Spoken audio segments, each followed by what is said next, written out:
শুধু একবার কাউকে পাঠান, অনেক মানুষ এসব গুনাহ করা থেকে বেঁচে যাবে। একা আছেন, আল্লাহকে স্মরণ করুন। কষ্টে আছেন, মোহাম্মদ ও আলে মুহাম্মদের উপর দরুদ পড়ুন। মন খারাপ থাকলে ইয়া হাইয়ু ইয়া কাইয়ুমও পড়ুন। টেনশনে থাকলে ইয়া রাহিমও পড়ুন। ফ্রি থাকলে মেসেজটি ফরওয়ার্ড করুন, হে আল্লাহ, আমার উপর এবং তোমার নবীর উম্মতের সকল সদস্যদের উপর তোমার রহমত বর্ষণ করো, আমিন। তথ্য: আপনি কি জানেন পবিত্র কোরআন শুনলে ক্যান্সার হয় না? আর যদি ক্যান্সার সেল শরীরে থেকেও থাকে তাহলে তাও মারা যায়। দীর্ঘ সময় ধরে আল্লাহকে সেজদা দিলে জ্ঞান ও বুদ্ধিশক্তি বাড়ে। মাথা ব্যথার সমস্যা হয় না, চুল পড়া দূর হয়ে যায়। এই মেসেজটি ফরওয়ার্ড করতে শয়তান আপনাকে বাধা দিবে, কিন্তু আপনি এটা হতে দিবেন না। আর সব কন্ট্রাক্ট নাম্বারে সেন্ড করে দিন।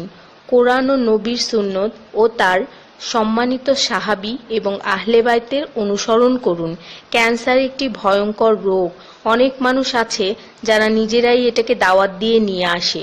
ছোট অথচ সাধারণ কিছু পদক্ষেপ গ্রহণ করলেই এই রোগ থেকে বাঁচা যায়। বেশিরভাগ মানুষ খাবারের পরপরই পানি পান করে নেয়।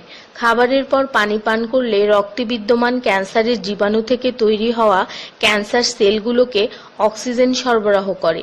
নবী পাক সাল্লাল্লাহু আলাইহি বলেছেন, খাবারের আগে পানি পান করা শেফা। খাবারের পরপরই পানি পান করা কলেরা রোগের কারণ। তাই সর্বোত্তম হলো খাবার শেষ করার কিছুক্ষণ পর পানি পান করা। তিনি আরো বলেছেন, 1 চিমটি লবণ খেয়ে খাবার শুরু করো আর 1 চিমটি লবণ দিয়ে খাবার শেষ করো। এ কথাগুলো তাদেরকেও জানিয়ে দিন যারা আপনার কাছে জীবনের চেয়েও প্রিয়। যদি কোনো ব্যক্তি ঘুমানোর সময় 21 বার বিসমিল্লাহির রহমানির রহিম পড়ে, আল্লাহ তখন ফেরেশতাদেরকে হুকুম দেন এই ব্যক্তির প্রতিটি নিঃশ্বাসের বদলে নেকি লেখা হোক।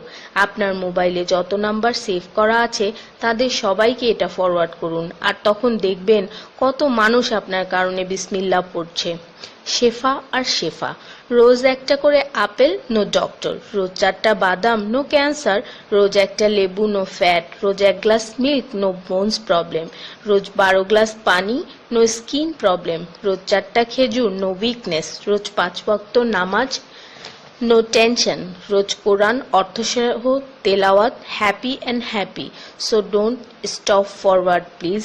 স্কিনের জন্য অজুর পানি, হার্টের জন্য কোরআন তেলাওয়াত, স্বাস্থ্যের জন্য নামাজ, আর খুশি থাকার জন্য আল্লাহর জিকির করুন। জেনে রাখবেন, ভালো কথা প্রচার করা সৎকার সমতুল্য, সাথে 30 লাখ নেকি